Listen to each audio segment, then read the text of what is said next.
ठेविले जतन करून या निज धन. देहू गावची महाजनकी बोल्लोबांच्याकडेच होती. मराठ्यांच्या 96 कुळातील मौर्य म्हणजे मोरे हेच त्यांचे घराणं. आंबिले या उपनावाने काहीजण त्यांना ओळखीत असत. बोल्लोबांचं घराणं प्रतिष्ठितांपैकीच एक म्हणून ओळखलं जात असे, कारण विठ्ठल टिके म्हणून ओळखली जाणारी 15 बिघे जमीन त्यांच्याकडे होतीच. शिवाय इंद्रायणीच्या काठावरील 2 आणि बाजारपेठेतील 1 अशी 3 घरं बोल्लोबांच्या मालकीची होती. पैकी बाजारपेठेतील घरात बोल्लोबा राहत असत. नदी काठावरील एका घरात जिथे विठ्ठल रखुमाईच्या मूर्ती ठेवल्या होत्या त्याला लोक आदरानं देऊळवाडा म्हणून ओळखीत. बोल्लोबांनी प्रपंच आणि परमार्थ यांची सांगड कौशल्याने घातली होती. आपल्या जातकुळीतील पिलसेट, तानसेट, चापशेट, मोजे या घराण्यांशी त्यांनी सोयरिका जोडल्या होत्या. शिवाय अवचरीचे हिंगे, वाघोलीचे जाधव, पुण्याचे शितोळे, टाकल्याचे गरुड, महाळुंग्याचे इंगळे, चरोलीचे तापकीर, एलवाडीचे गाडे अशा घरंदाज कुटुंबियांशी बोल्लोबांचे ऋणानुबंध जुळले होते.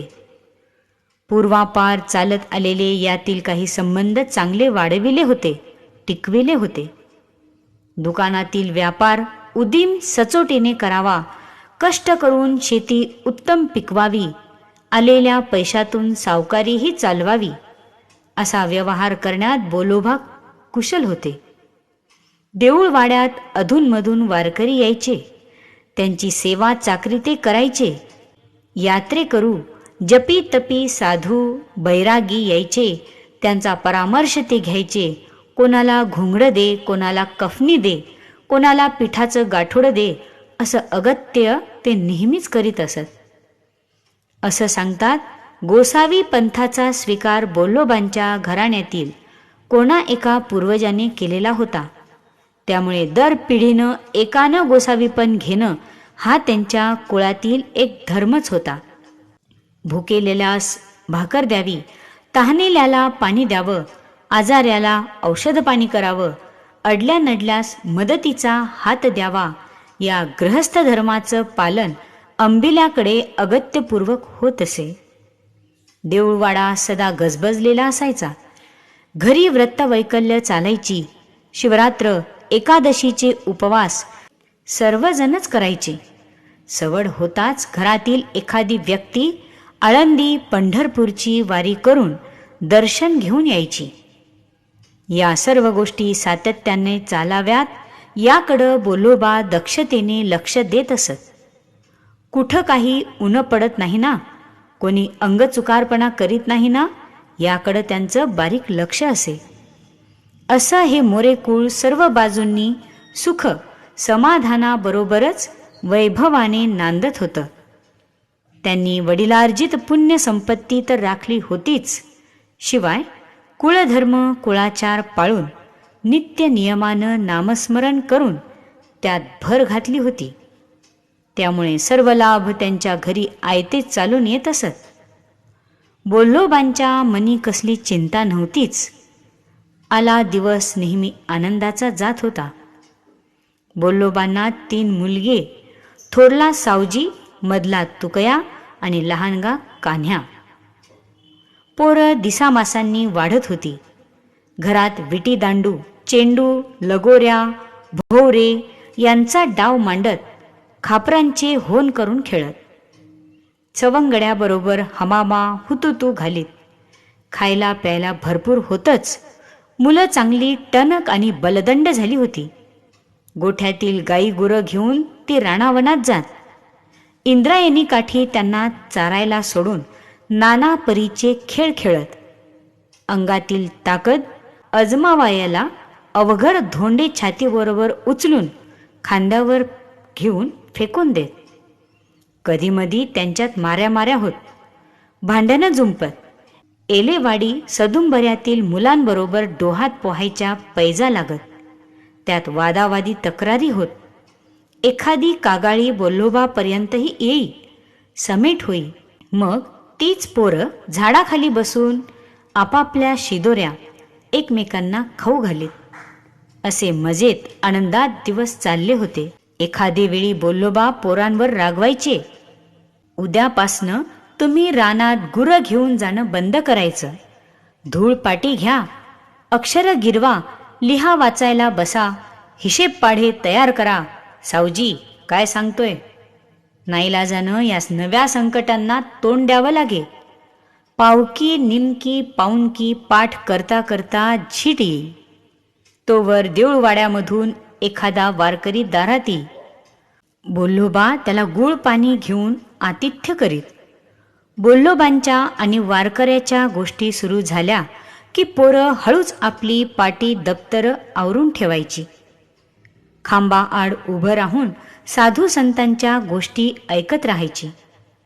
कधी बोल्लोबा त्याला एखादा अभंग म्हणायला आग्रह करायचे. मग तो भोळा बाबडा वारकरी भाव सुरेल आवाजात अभंग गाऊ लागायचा. सुंदर सुरेख ओतले परब्रह्म तेज फाकले, ते व्योमी सामावले नयनी ओ माई. कमळ नयन सुरम्य फाकले, त्या परिमळा आथिले मकरंदी ओ माई. संकोचला संसार पारुशिला व्यवहार, ब्रह्मानंद अपार जाहला ओ माई. सावजी आणि तुकया कानात प्राण आणून ती सुरेल सुरेख अभंग रचना ऐकत राहायचे. कधी एखादे प्रवचनकार बोल्लोबांकडे येत, मग देऊळवाड्यात त्यांचं व्यासपीठ मांडलं जायचं. उदबत्त्या बुक्का हार यांची व्यवस्था सावजी उत्साहानं करायचा. गावातील तशीच शेजारच्या वाड्यातील लहान थोर मंडळी तिथं जमायची. मग बुवा अभंग, गीता, भागवत यातलं एखादं सूत्र घेऊन आपल्या रसाळ वाणीनं बोलू लागायचे. त्यांच्या प्रवचनात जेव्हा पै भक्ती एकी मी जाणे, ते तसान थोर न म्हणे, आम्ही भावाचे पाहुणे भलते या. मज माझी रंगली चित्तवृत्ती, या लागी विसरला ग्रहासक्ती, त्यासी ग्रहाश्रमी माझी प्राप्ती, सुख संपत्ती निजबोधे. अशा ज्ञानेश्वरी भागवतामधल्या ओव्या ते सांगू लागत. तेव्हा सावजीच्या नि तुकयाच्या अंतःकरणाला गुदगुल्या होत. प्रवचनकारांचं सारं सांगणं कळत असे असं नाही, पण आतल्या आत काही अप्रूप गवसल्यासारखं त्यांना वाटे. त्यांच्या चेहऱ्यावर आनंद ओसंडू लागायचा. सारे कीर्तनकार प्रवचनकार म्हणायचे, बोल्लोबा पोरं गुणाची आहेत बरं का. बोल्लोबांच्या अंगावर मूठभर मांस चढायचं. अभिमानाने ते उत्तर द्यायचे, अहो विश्वंभर बाबांचा वंशवेल हाय हा. बाबांच्या रूपानं पुंडलिक महाराजच आमच्या कुळात जन्माला आले. त्यांची पुण्याई आहे ही. ही बोलणी ऐकताना कनकाई समाधानानं फुलून यायची. पण बोल्लोबा घरी आले की म्हणायची, महाराज कौतुकानं बोलतायत ते ठीकच, पण तुम्ही 4 लोकात पोराचं लाड करू नका. या वयात देवाचं येडं पोरांच्या डोक्यात भरलं की ती संसार प्रपंच करतील का. बोल्लोबा मग सावध व्हायचे. दुसरा दिवस उजडताच पोरांना सांगायचे, आज तुम्ही दोघांनी दुकानात यायचं. खरेदी विक्री नफा तोटा सारं दिवाणजीकडून समजावून घ्यायचं. 2 दिवसांनी मजबरोबर पुण्याला खरेदीला यायचं. काय कळलं का सावजी? तुकया तू सुद्धा. दोन्ही पोरं मनातून हिरमसून जायची. धोतर नेसून अंगी कुडता घालून डोकी पागोटी बांधून दुकानात हजर व्हायची. दिवाणजी या धाकट्या मालकापुढं कीर्द खतावण्या उधारी हिशोबाच्या वह्या ठेवायचे. एक एक कलम समजावून सांगायचे. वह्या तपासता पाठीचा कणा ढिला व्हायचा. तुकोबाची आकडेमोड चालू असायची. सावजी त्याच्याकडे गप्प बघत बसायचा. त्यांच्या कानी कोण्या वारकऱ्यानं म्हटलेला अभंग ऐकू यायचा. मज माझी पाहता मी पण हरपले, ठकची ठेले सये मन माझे. त्याला थंड बसलेला पाहून तुकोबा विचारी, दादा झाली का वही तपासून? सावजी कसनुसा हसेनी सांगे, तुकया गड्या माझं मन नाही रमत या हिशोबाच्या आकडेमोडीत. मग बोल्लोबांकडे तुकया तक्रार करी. हा सावजी, बोल्लोबा समजुतीच्या स्वरात बोलायचे, सावजी आमच्या माघारी तुम्हालाच हे सारं पाहायला पाहिजे, तिकडे दुर्लक्ष करू नका. अशा पद्धतीने तुकोबा रायांच्या आई आणि वडिलांनी त्यांना लहानपणापासूनच सुंदर असे संस्कार टाकलेले होते. धन्यवाद.